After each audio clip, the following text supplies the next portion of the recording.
ஆண்டவராகிய இயேசு கிறிஸ்துவின் நாமத்தினாலே உங்கள் யாவருக்கும் அன்பின் வாழ்த்துதலை தெரிவித்துக் கொள்கிறேன். இன்றைய அருளுரை துளிகளுக்கு நேராக நாம் செல்லலாம்.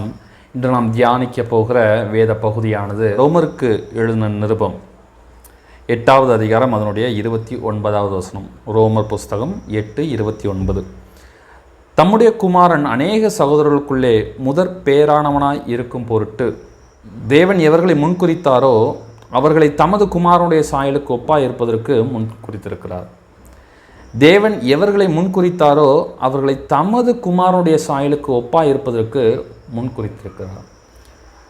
நாம் எதற்கு முன்குறிக்கப்பட்டிருக்கிறோம், தேவனால் எதற்கு நாம் முன்குறிக்கப்பட்டிருக்கிறோம் என்று நாம் இதில் வாசிக்கும் போது அவருடைய குமாரனுடைய சாயலுக்கு ஒப்பாக மாறுவதற்கு நாம் முன்குறிக்கப்பட்டிருக்கிறோம் என்று நாம் வாசிக்கிறோம். அப்போ தேவ சாயலுக்கு அல்லது கிறிஸ்துவனுடைய சாயலுக்கு ஒப்பாக நாம் மாற வேண்டும் என்பது தேவனுடைய சித்தமாக இருக்கிறது. பிரியமானவர்களே, நாம் இந்த கிறிஸ்தவ வாழ்க்கையை வாழுகிற நாம் எதற்கென்று அழைக்கப்பட்டிருக்கிறோம் என்று சொன்னால், கிறிஸ்துவின் சாயலாக மாறுவதற்கு அல்லது கிறிஸ்துவனுடைய சாயலுக்கு ஒப்பாய் நாம் மாற வேண்டும், வாழ வேண்டும் என்பதற்கு நாம் அழைக்கப்பட்டிருக்கிறோம். பொதுவாக இந்த காரியமானது 3 படிநிலைகளில் காணப்படுகிறது.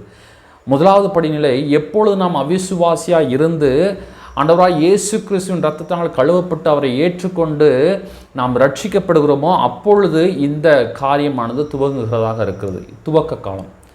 இரண்டாவது படிநிலை என்னென்று சொன்னால், நாம் அந்த காலகட்டத்திலிருந்து நம்மளுடைய மரணமோ அல்லது கிறிஸ்துவின் வருகையோ இருக்கும் என்று சொன்னால் அந்த இடைப்பட்ட காலத்திலே, அதாவது நாம் இந்த பூமியிலே வாழக்கூடிய காலகட்டத்தை குறிக்கிறதாக இருக்கிறது. மூன்றாவது படிநிலை நம்மளுடைய மரணத்துக்கு பிற்பாடு அல்லது கிறிஸ்துவின் வருகைக்கு பிற்பாடு நாம் நித்திய காலமாக வாழப்போகிற காலங்களை குறிக்கிறதாக இருக்கிறது. சரிங்களா? அப்போது இந்த கிறிஸ்துவின் சாயலுக்கு ஒப்பாக மாறுவது 3 படிநிலைகளில் காணப்படுகிறது. அதில் இரண்டாவதில் தான் நாம் பிரவேசித்து கொண்டிருக்கிறோம் அல்லது நாம் வாழ்ந்து கொண்டு இருக்கிறோம் என்று சொல்வோம்.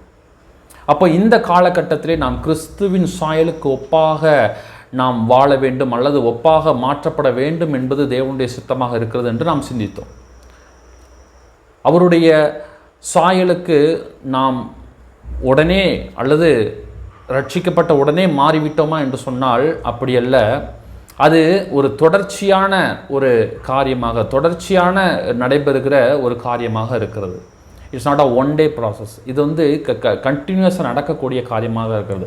அதைத்தான் பவுல் அப்போஸ்தலர் கொரிந்தியருக்கு எழுதின 2வது நிருபத்தில் அதனுடைய 3வது அதிகாரம் 18வது வசனத்தை நாம் வாசிக்கும் போது அறிந்து கொள்ள முடியும். என்ன அங்கே வாசிக்கிறோம்?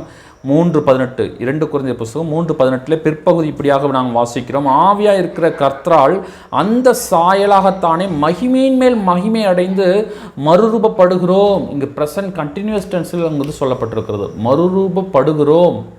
மறுரூபப்பட்டு கொண்டு இருக்கிறோம் என்று நாம் வாசிக்கிறோம். ஆக இது வந்து ஒரு தொடர்ச்சியாக நடைபெறுகிற செயலாக இருக்கிறது. சரி, இப்போ கிறிஸ்துவினுடைய சாயல் என்றால் என்ன? வேறொன்றுமில்லை. கிறிஸ்துவனுடைய சாயலாக மாறுவது என்றால் கிறிஸ்துவனுடைய மனோபாவத்தை வெளிக்காட்டுகிறதாக அல்லது அவருடைய மனோபாவத்தை நாம் கொண்டவர்களாக காணப்படுவதுதான் அவருடைய சாயலுக்கு ஒப்பாய் மாறுவது. சுருக்கமாக ஒரு 3 காரியத்தை மாத்திரம் நாம் அதிலிருந்து தியானிக்கலாம். அவருடைய சாயலாக அல்லது அவருடைய சுபாவத்துக்கு நாம் மாற வேண்டும் என்று சொன்னால், நமக்கு நன்கு அறிந்த வேத பகுதி பிலிப்பியருக்கு எழுதின நிருபம் 2வது அதிகாரம் அதனுடைய 5-8 வசனங்களை நாம் வாசிப்போம் என்று சொன்னால், அங்கு அவருடைய 3 விதமான ஒரு பெரிய முக்கியமான குணாதிசயங்களை குறித்து சொல்லப்பட்டுகிறது. அந்த 3 விதமான குணாதிசயங்கள் என்னவென்று பார்த்தால், சுயநலமற்ற வாழ்க்கை அங்கே காட்டுகிறது. சுயநலமற்ற வாழ்க்கை. இரண்டாவது, தாழ்மையான வாழ்க்கையை அங்கே காட்டுகிறது.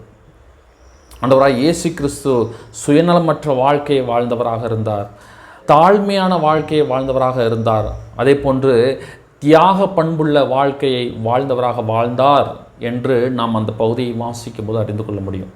ஆக பிரியமானவர்களே, இந்த முக்கியமான 3 குணாதிசயங்கள், அவருக்கு அநேக குணாதிசயங்கள் இருந்த போதிலும் இந்த 3 முக்கியமான குணாதிசயங்களை நாம் பின்பற்றுகிறவர்களாக அல்லது நம்மளுடைய வாழ்க்கையிலே நாம் கடைபிடிக்கிறவர்களாக நாம் காணப்படும் போது, அல்லது அதை நாம் அடைவதற்கு நாம் பெரும்பாலும் நம்மளுடைய முயற்சிகளை ஏறெடுக்கும் போது அவருடைய சாயலுக்கு ஒப்பாக நாம் மாறிக்கொண்டே இருப்போம். இது நாம் முழுமையாக கிறிஸ்துவை போல மாறிவிடுவோமா என்று இந்த காலகட்டத்தில் நாம் முழுமையாக நாம் சொல்லிவிட முடியாது.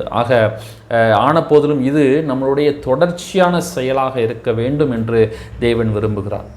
அப்போ இப்படிப்பட்டதான காரியம், இந்த 3 விதமான காரியம், சுயநலமற்ற வாழ்க்கை, தாழ்மையான வாழ்க்கை, தியாக பண்புள்ள வாழ்க்கை, இந்த 3ம் நம்மளுடைய வாழ்க்கையில் இருக்கிறதா? அப்படி இல்லை என்று சொன்னால் அதற்காக நாம் தேவனிடத்தில் முறையிடுவோம், அதற்காக நாம் செபிப்போம், அதில் தொடர்ந்து செயல்படுகிறவர்களாக காணப்படுவோம். அந்த காரியத்தை நாம் நம்மளுடைய வாழ்க்கையிலே நடைமுறைப்படுத்தும்.